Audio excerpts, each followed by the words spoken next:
হজ করেছেন, সেখান থেকে আপনারা গিয়েছেন বিশ্বের শ্রেষ্ঠতম দামিময় শহর, বিশ্বের শ্রেষ্ঠতম উজ্জ্বল শহর, যে শহরে পা রাখা মাত্র 50,000 সওয়াব আল্লাহ রাব্বুল আলামিন উম্মতের আমলনামায় প্রদান করে দেন।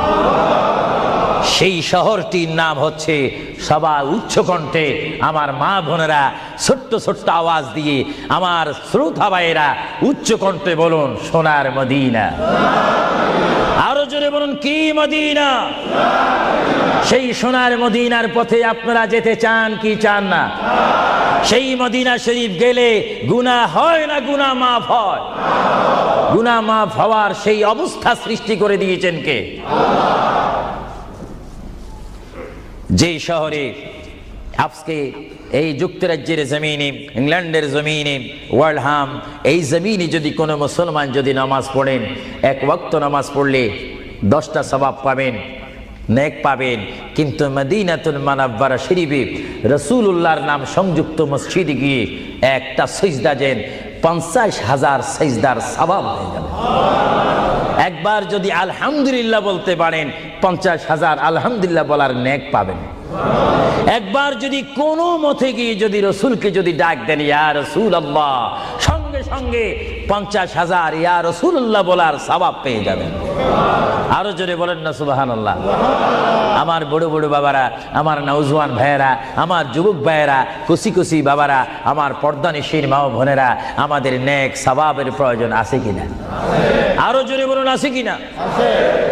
আপনারা যারা সোনার মদিনা গিয়েছেন, সেখানে গিয়ে দেখতে পাবেন রাসূলুল্লাহর রওজা মুবারক। কি মুবারক? রওজা মুবারক। যেখানে সেই রওজা মুবারকের সামনে, সেই রওজা মুবারকের সামনে আপনারা যখন দাঁড়াইবেন, উপস্থিত হবেন, কিয়াম করবেন, সেই রওজা মুবারক যেখানে, এটার নাম হচ্ছে মা আয়েশা সিদ্দিকার হুজুরা শরীফ। এটা ছিল হযরতে মা আয়েশা সিদ্দিকার হুজুরা শরীফ। এই হুজুরার মাধ্যমে আল্লাহ রসুল থাকতেন, অবস্থান করতেন। ভাইরা আমার, পৃথিবীতে এমন কোন নজির নেই যে যেখানে বসবাস করে তাকে সেখানে মাটি দিতে হবে, তাকে সেখানে রাখতে হবে, কবর দিতে হবে। এটা ইতিহাস বলে না, কোরআন হাদিস বলে না। কিন্তু মুহাম্মদ রাসূলুল্লাহ যে ঘরে তিনি পৃথিবীর জিন্দেগি কাটিয়েছেন, ওই ঘরের মধ্যে তার কবর শরীফ হয়েছে। চিৎকার দিয়ে বলেন সুবহানাল্লাহ। পৃথিবীর মানুষকে বলতে হবে কবর, আর রাসূলুল্লাহকে বলতে হবে কবর মুবারক। জোরে বলেন কবর, আওয়াজ দিয়ে বলেন না কবর। পৃথিবীর কবরের অবস্থা আর নবীর কবরের অবস্থা এক নাকি? কিছু পার্থক্য আছে নাকি? কিছু নাকি? কিছু অনেক। কিছু বলতে গেলে আমরা আছি 10, রসুল হচ্ছেন 20। আল্লাহর প্যারা নবী, দু জাহানের বাদশা নবী মুহাম্মদুর রাসূলুল্লাহ সাল্লাল্লাহু আলাইহি ওয়াসাল্লাম, তিনি কেমন নবী যার কবরের মধ্যে আল্লাহ রাব্বুল আলামিন দিনে 70,000 ফেরেশতা, দিনে 70,000 ফেরেশতা। হাদিস শরীফের মধ্যে আসে, মুয়াজ্জিন যখন মসজিদে নববীতে আযান দেয়, আসসালাতু খায়রুম মিনান নাওম, সবাই বলেন আসসালাতু খায়রুম মিনান নাওম।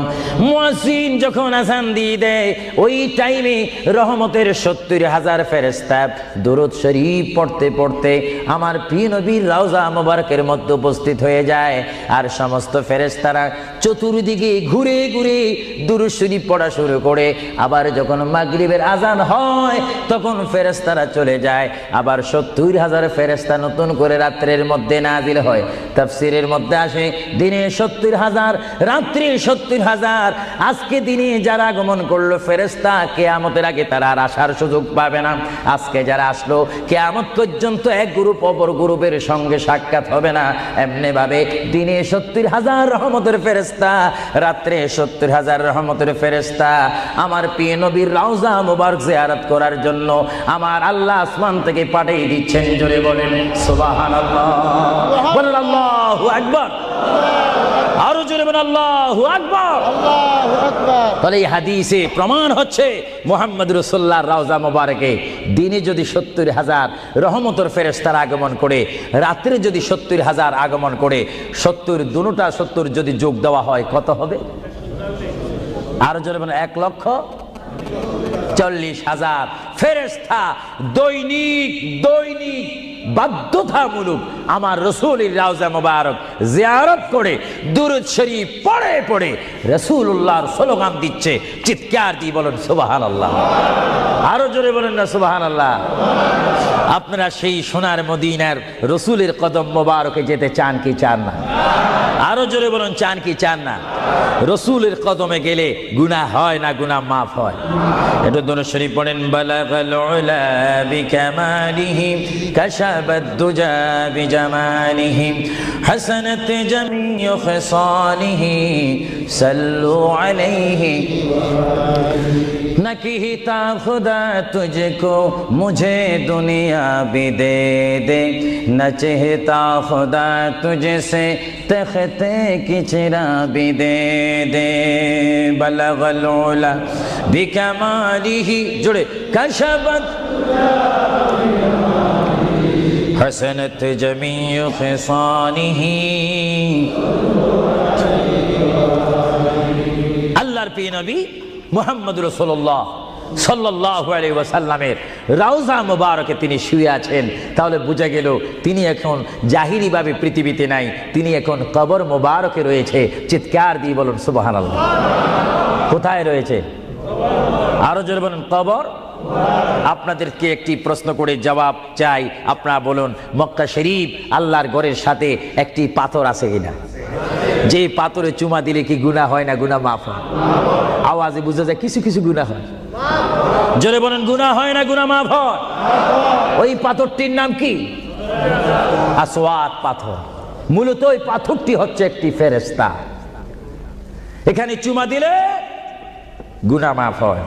আপনারা বলেন লন্ডনের জমিন বলেন, ওয়ালহাম বলেন, ম্যানচেস্টার বলেন, নর্থহ্যাম্পটন বলেন, নিউক্যাসল বলেন, এই জায়গাও যথেষ্ট পরিমাণ বড় বড় পাথর আছে কিনা? আরো জোরে বলেন আছে না? সাগরের পাড়ে গেলে অনেক পাথর দেখা যায় না? কিন্তু পাথরে কোনোদিন কি আপনারা চুমা দিয়েছেন? আল্লাহ আমার গুনাহটা মাফ করে দাও। মক্কা শরীফের পাথরটা একেবারে ছোট, এটা তো দেখতে বড় দেখা যায়, চুমা দিলে গুনাহ মাফ হবে? বরং সেই পাথরের চুমা দিতে গিয়ে দাঁত অ্যাক্সিডেন্ট হওয়ার সম্ভাবনা আছে। কিন্তু আসওয়াদ পাথরের চুমা দিলে জীবনের গুনাহ কি হয়ে যায়? হ্যাঁ আসওয়াদ পাথর, তোমার মধ্যে কি গুণ, তোমার মধ্যে কি ফায়দা রয়েছে, তোমার মধ্যে কি আকর্ষণ রয়েছে, তোমার মধ্যে কি পাওয়ার রয়েছে, তোমার মধ্যে কি নূর রয়েছে, স্পিরিট রয়েছে, এই পাথর তোমার থেকে আমরা জানতে চাই। পাথরটি জবাব দিবে আমার ব্যক্তিগত কোনো গুণ নেই, আল্লাহর প্রিয় নবী দু জাহানের বাদশা নবী মুহাম্মদুর রাসূলুল্লাহ আমি পাথরের গায়ে চুমা দেওয়ার কারণে কিয়ামত পর্যন্ত যত মুসলমান আমার গায়ে চুমা দিবে তাদের গুনাহগুলি আমি চুম্বকের মতো চষে নেব। জোরে বলেন সুবহানাল্লাহ, বলেন আল্লাহু আকবার। তাহলে মুহাম্মদ রাসূলুল্লাহ যে পাথরে চুমা দিয়েছে সেই পাথরে চুমা দিলে গুনাহ হয় না গুনাহ চলে যায়? আরো জোরে বলেন গুনাহ। যদি পাথরকে রাসূল পাক হাত দেওয়ার কারণে পাথরের যদি এত গুণ হয়, এত স্পিরিট হয়, এত গুণগান হয়, আর সেই রাসূলের দরবারে যদি আপনি উপস্থিত হয়ে ইয়া রাসূলুল্লাহ করে ডাক দেন, আপনার গুনাহ মাফ হওয়ার ব্যবস্থা আছে কিনা? আরো জোরে বলেন আছে কিনা? আমার আল্লাহ বলেন হ্যাঁ পৃথিবীর মানুষ, হ্যাঁ আমার বান্দারা, তোমরা দুনিয়ার মধ্যে গিয়েছো, আমি তোমাদেরকে দুনিয়ার মধ্যে পাঠাইলাম। পাঠাইবার পরে আমি জানি তোমরা অনেক অন্যায় পথে যাবে, অনেক কাজ করবে, যে কাজগুলোর মধ্যে তোমাদের গুনাহ হয়ে যাবে। হ্যাঁ বান্দা তোমরা গুনাহ করবে তাও আমি ভালো মতো জানি, তোমরা পাপ করবে তাও আমি ভালো মতো জানি। বান্দারে পাপ করার পরে গুনাহ করার পরে একাই কি মসজিদের মধ্যে তোমরা কেঁদেছো রব্বানা যালামনা, বলেন রব্বানা যালামনা আনফুসানা ওয়া ইল্লাম তাগফির লানা ওয়া তারহামনা লানাকুনান্না মিনাল খাসিরিন বলে বলে মসজিদে কেঁদেছো, আসরের নামাজ পড়ে কেঁদেছো, যোহরের নামাজ পড়ে কেঁদেছো, মাগরিবের পড়ে কেঁদেছো, এশার নামাজ পড়ে কেঁদেছো, বান্দা নামাজের মুসল্লা যখন বসে যাও, আমি আল্লাহকে তোমরা বারবার বলো আল্লাহ আমার গুনাহ মাফ করে দাও, তারপরও আমি তোমাদের এই গুনাহ মাফ করে নেই। তারপরও তোমরা নিশি রাত্রে মানুষ যখন ঘুমে যায়, তোমার বিবি যখন ঘুম যায়, তোমার ছেলে যখন ঘুম যায়, তুমি নিশি রাত্রে ঠান্ডা পানি দিয়ে ওযু বানিয়ে নামাজের মুসল্লায় বসে তুমি আবার যখন ডাক দাও, রব্বুল আলামিন পৃথিবীর কোনো মানুষ আমার গুনাহ সম্পর্কে জানে না, তুমি আমার গুনাহ সম্পর্কে জানো। আমি এমন গুনাহ করেছি আমার বিবি জানে না, বিবি গুনাহ করেছে আমি জানি না। আল্লাহ তুমি সব কিচ্ছু জানো, হে আমার প্রভু তুমি আমাকে মাফ করে দাও। আমার আল্লাহ বলে তারপরও যদি তোমাদেরকে আমি মাফ না করি, তারপরও বান্দা তোমরা আমার রহমতের দরজা থেকে ফিরে যাইও না। আমি তোমাদেরকে হুকুম দিচ্ছি, ওয়ালাউ আন্নাহুম ইয যালামু আনফুসাহুম জাউকা, বান্দারে যদি গুনাহ করে ফেলো আমার রহমত থেকে মুখ ফিরে তুমি চলে যাইও না।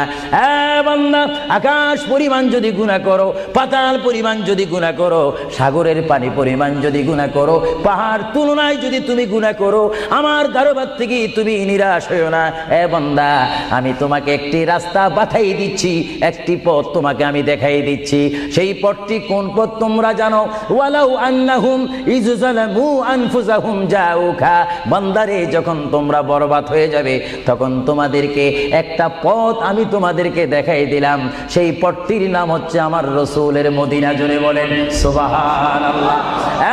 বান্দা আমার নবীর দরবারে গিয়ে কেঁদে কেঁদে তোমরা বলো ইয়া রাসূলুল্লাহ, ইয়া হাবিবাল্লাহ, আয়া কা ইয়া রাসূলুল্লাহ।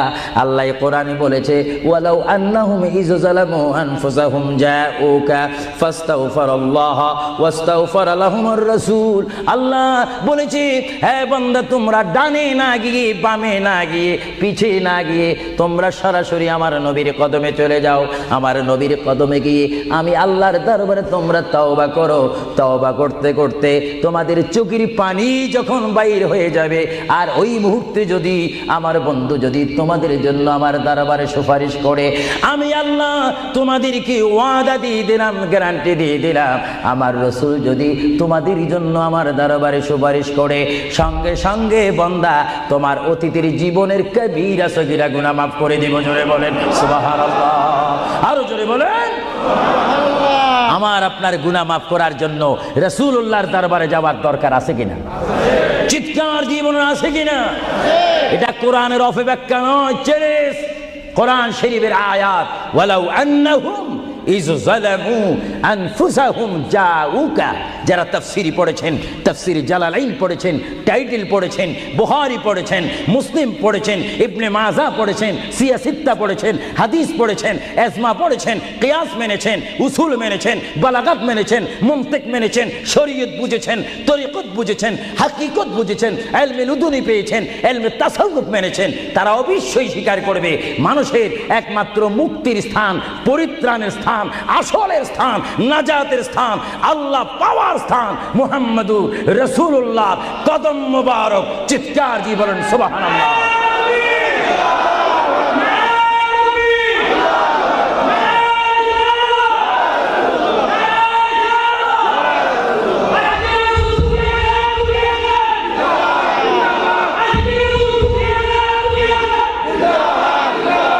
আপনারা সেই রাসূল চান কি চান না? অবশ্যই চাইবেন, না চাইলেও চাইবেন। কেন চান নেই? অবশ্যই আফসোস করবেন। কারণ পৃথিবীতে সন্তান রয়েছে, বিবির জন্য স্বামী রয়েছে, স্বামীর জন্য বিবি রয়েছে, সন্তানের পাশে মা রয়েছে, মায়ের পাশে সন্তান রয়েছে। এটার নাম দুনিয়া। আর দুনিয়া ও মাজরাতুল আখিরা। কিন্তু এই দুনিয়া যেই দিন জীবনের সমাপ্তি, বিদায় ঘন্টা বেজে যাবে, সেই দিন সন্তান ইচ্ছা করে মায়ের পা ছেড়ে দিবে, পিতা তার মায়ের সামনে থেকে চলে যাবে, এমনিভাবে সবাই বিচ্ছিন্ন হয়ে যাবে, সব চলে যাবে। একমাত্র সাথী হবে, আপন হবে, বন্ধু হবে, কবরের সঙ্গী হবে। সবাই বলেন মুহাম্মাদুর। আরো জোরে বলেন না মুহাম্মাদুর। আপনারা সেই রাসূল চান কি চান না? সেই রাসূলের চরিত্রের মধ্যে উম্মতের রক্ষা পাওয়ার গ্যারান্টি আছে কিনা? এটা দুরূদ শরীফ পড়েন। আল্লাহুম্মা সাল্লি